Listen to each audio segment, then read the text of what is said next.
देश में चुनावी माहौल गर्मागर्म है। हाल ही में बीजेपी ने मध्य प्रदेश चुनाव के लिए उम्मीदवारों की दूसरी लिस्ट जारी की और सबको चौंका दिया। अब कई सवाल हैं जो सबके मन में आ रहे हैं। क्या राजस्थान में भी टिकट बंटवारे का मध्य प्रदेश मॉड्यूल लागू कर सकती है बीजेपी?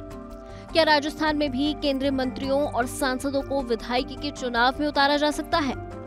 मध्य प्रदेश की दूसरी लिस्ट आने के बाद इन अटकलों ने और जोर पकड़ा है। जयपुर से लेकर दिल्ली तक इस तरह की चर्चाओं का जोर है कि बीजेपी राजस्थान में भी बड़े चेहरे उतार सकती है। चर्चाओं के मुताबिक जिन केंद्रीय मंत्रियों यानी सांसदों को बीजेपी लड़ा सकती है, उनमें जिन संभावित नामों की चर्चा है उनमें कानून मंत्री अर्जुन राम मेघवाल, केंद्रीय जल शक्ति मंत्री गजेंद्र सिंह शेखावत, लोकसभा अध्यक्ष ओम बिरला, केंद्रीय कृषि राज्य मंत्री कैलाश चौधरी, सांसद राज्यवर्धन सिंह राठौर, सांसद किरोड़ीलाल मीणा, सांसद स्वामी सुमेधानंद और सांसद सुखबीर सिंह जौनपुरिया हैं। हालांकि यह भी सिर्फ कयास है, लेकिन इन कयासों को बीजेपी के मध्य प्रदेश वाले राजनीतिक प्रयोग से बल मिल रहा है। राजस्थान चुनाव के लिए बीजेपी की पहली लिस्ट अभी आनी बाकी है, लेकिन पार्टी के भीतर एमपी मॉडल की चर्चाएं तेज हैं।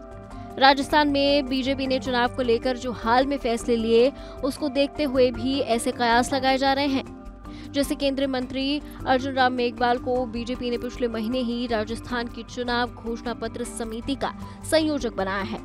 इसी समिति में 2 राज्यसभा सांसद किरोड़ीलाल मीणा और घनश्याम तिवारी को बतौर सह संयोजक शामिल किया गया है, जबकि राजस्थान की चुनाव प्रबंधक समिति में बीजेपी ने सांसद जयवर्धन सिंह राठौर को सह संयोजक बनाया है।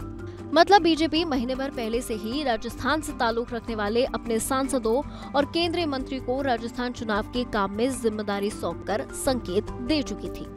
केंद्रीय मंत्रियों और सांसदों को विधायकी के चुनाव में उतारने के पक्ष में सत्ता पक्ष के पास कई दलीलें हैं। केंद्रीय मंत्री गजेंद्र सिंह शेखावत ने कहा, बीजेपी अपने केंद्रीय मंत्रियों को नहीं उतार रही है, बल्कि अपने कार्यकर्ताओं को उतार रही है। अपने कार्यकर्ता का जहां जैसा उपयोग है, उस दृष्टिकोण से उपयोग करना होता है। मुझे लगता है कि इससे कांग्रेस पार्टी को क्यों पेट में दर्द हो रहा है, इसका कारण मुझे समझ नहीं आ रहा। वहीं बीजेपी के राजस्थान प्रभारी प्रहलाद जोशी ने कहा कि सांसद को चुनाव नहीं लड़ना चाहिए, ऐसा कहीं प्रावधान नहीं है। कांग्रेस ने पहले ऐसा किया है। जो लोग खड़े हुए हैं ये राज्य के नेता हैं, कांग्रेस के पास नेता नहीं है। हालांकि बीजेपी के टिकट बंटवारे के एमपी मॉडल पर भी सवाल उठ रहे हैं। बीजेपी ने इंदौर 1 सीट से अपने जिन हेवीवेट कैलाश विजयवर्गीय को मैदान में उतारा है, उन्होंने भरी सभा में कह दिया कि वो चुनाव लड़ने के इच्छुक नहीं थे। अब कांग्रेस पार्टी भी इसे मुद्दा बना रही है और बीजेपी के इस कदम को पार्टी की मजबूरी बता रही है।